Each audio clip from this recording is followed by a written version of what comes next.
In the parable that we just heard from the Gospel of Matthew, we encounter two brothers who were called by their father to go and work in the family vineyard, to go and to help the family in this livelihood of theirs. Well, the first son told his father he would go right away, but he never showed up. The second son, on the other hand, said no to his father's request, but soon regretted his decision, and he went as his father had requested and did his part of work in the vineyard.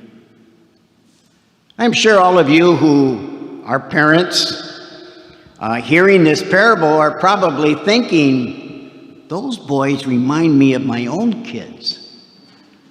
Oftentimes as parents,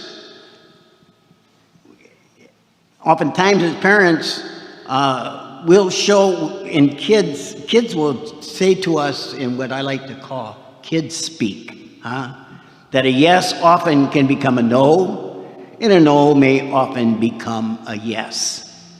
And somewhere along the line, everything becomes a whatever, with an eye roll for extra emphasis. We're well aware of that. And so an ideal son or daughter would have said yes to their father's request. After all, we need to help our family. We need to do our part to make sure that we have what's necessary, that we can continue to keep open our business that we have. But we know very well that few of us are perfect. The real hero of the story, I think, is the second son, who originally said no to his father, but then he changed his mind and he went to work in the vineyard. He changed. He went to the vineyard. The good news of this parable might be that with God's mercy and with God's patience, we can have the courage to change a no into a yes in our lives. That we can change. There are many examples of no becoming yes in Scripture and in the lives of the saints. Think of St. Peter. Peter denied Christ 3 times, but later he repented. And as we know, he became the foundation of the church. His no became a yes. Thomas refused to accept Jesus' resurrection until he could touch him. But then he became a believer and he changed his no into a yes. Paul persecuted the early followers of Jesus, arrested them, even participated in the killing of them. But then, as later, he became one of the great apostles of the church. A no became a yes. St. Augustine lived his early life in debauchery, but became one of the great spiritual teachers in the history of the church. He let his no become a yes. And St. Francis of Assisi began his early life in privilege and self-indulgence, had a wonderful good old time, but then he needed and was awakened to the fact he needed to change, to live a life of simplicity and service to the Lord. His no became a yes. We might ask ourselves, how can we apply this parable to ourselves? Look around you for a moment.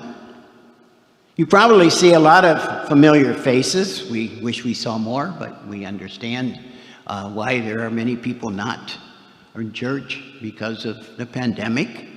But if we look around and see, you probably see a lot of familiar faces, even though we're covered with masks. But what you don't see is our many brothers and sisters who were baptized into our Catholic family, who live life in our zip code, but are not here.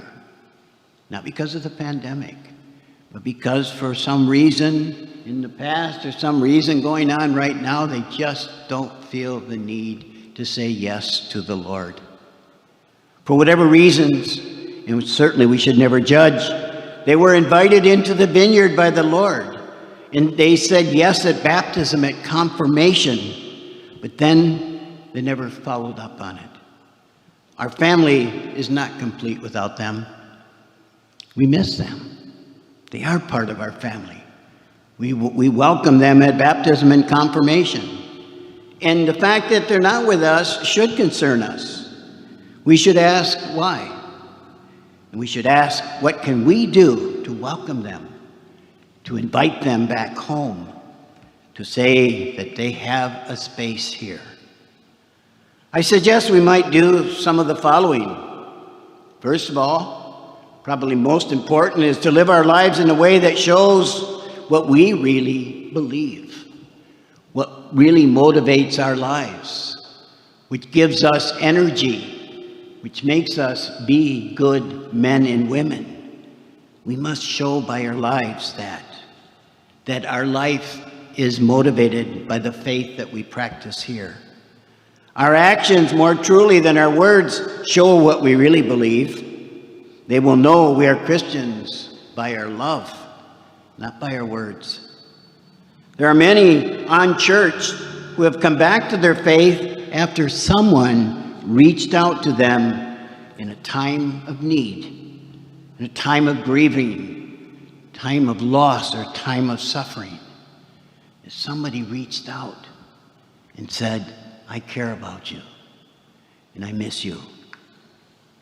We might show by our lives, as St. Paul said in the second reading, that Jesus is Lord. Do we show by our lives that Jesus is Lord? Do we show it and manifest it by our values, our lifestyle, our language, our tolerance, and our compassion? As St. Francis of Assisi said, preach always and sometimes use words. In this way we can show that what we celebrate at Mass is lived and proclaimed by our lives outside. Finally, we can be instruments of Christ to bring home his lost sheep.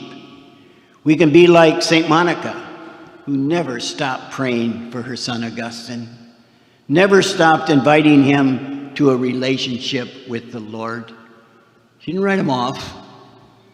She didn't call him the wayward son. She just kept loving him and encouraging him and praying and inviting him to come back. We too should never stop in our efforts of action and prayer to call back and welcome home our brothers and sisters who have been away. In our prayer, we need to pray for a world that seems to have walked away, that they would come back home to values of respecting each other. Maybe the one thing that is happening for many people is they are waiting for an invitation. They're waiting for someone to say, I do miss you. I do want to see you back with us again. The good news we can share with them is that it is never too late. With God's help, with your help and my help, the worst no can become a clear and glorious yes.